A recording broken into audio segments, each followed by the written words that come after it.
Je m'appelle Tessot André, j'habite à la Bretonnie, en Lot-et-Garonne. En 1987, j'ai repris l'exploitation de mon père qui avait 64 hectares. Et puis on a fait les céréales, puis l'élevage, puis on a avancé petit à petit. Et après les bambinos sont arrivés, on a commencé à planter des arbres. Et maintenant, on est actuellement à 400 hectares de terre avec les fistons.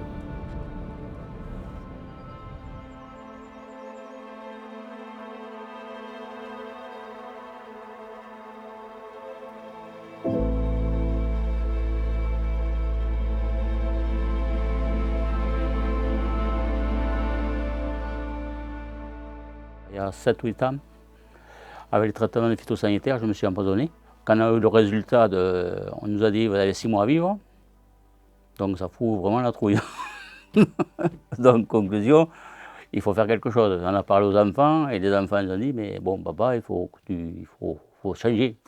On est allé voir en Espagne comment ça se passe. Donc on a vu qu'ils faisaient des semences et à côté ils avaient des amandiers et des noix de pécan. Et c'est là qu'on a dit, pourquoi pas le faire ça en Lot-et-Garonne. Et donc on a pris le virage à 90 degrés et on a tout changé. On est parti dans les fruits secs, on a vendu les gros tracteurs, les moissonneuses, on a tout vendu pour acheter des petits tracteurs et se remettre en bio.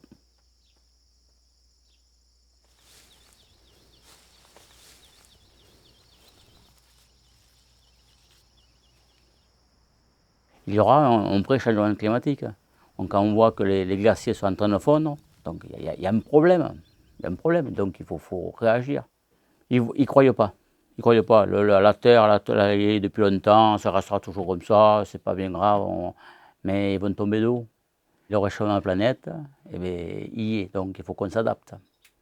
Et donc il faut prendre des cultures qui consomment moins d'eau qu'il y a actuellement. Le maïs ne poussera plus, le blé non plus. Dans quelques années, ça sera compliqué pour ces cultures-là. Par exemple, on prend l'exemple de la pécan. La pécan consomme à peu près 1000 m3 d'eau hectare par an. Si on prend du maïs, c'est 2500 m3 d'eau. C'est énorme. Continuer à faire céréales, on crèvera tous. Donc c'est pour ça que je me suis engagé avec les enfants pour leur préparer un meilleur terrain pour l'avenir.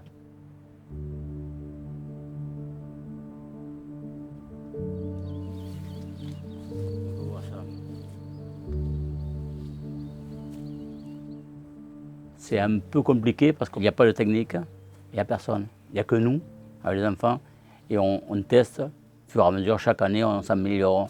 On a planté l'arbre là, il ne pousse pas. Pourquoi? On se pose toujours la question.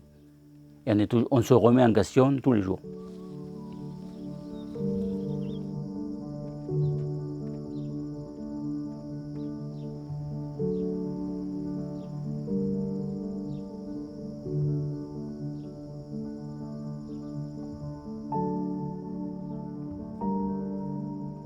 On verra, on voit, on va attendre. Si ça marche, j'en ferai. Peut-être, on ne sait pas. Voilà où ils sont. Les gens, ils sont... Nous, on pense que ça doit marcher. Les enfants, ils suivent. Et après, il n'y a pas grand monde. Il y a ma femme, il y a les voisins, non. Il y en a un ou deux voisins qui y croient, ils voient un peu et ils pensent que je suis dans le vrai. Mais il n'y en a pas beaucoup. On a eu la peur aussi, c'est sûr, la peur, on l'avait.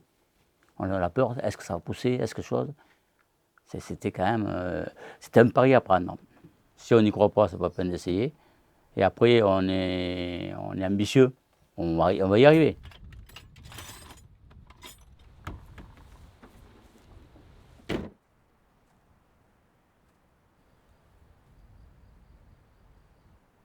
Si ça pousse en Espagne, ça doit pousser ici.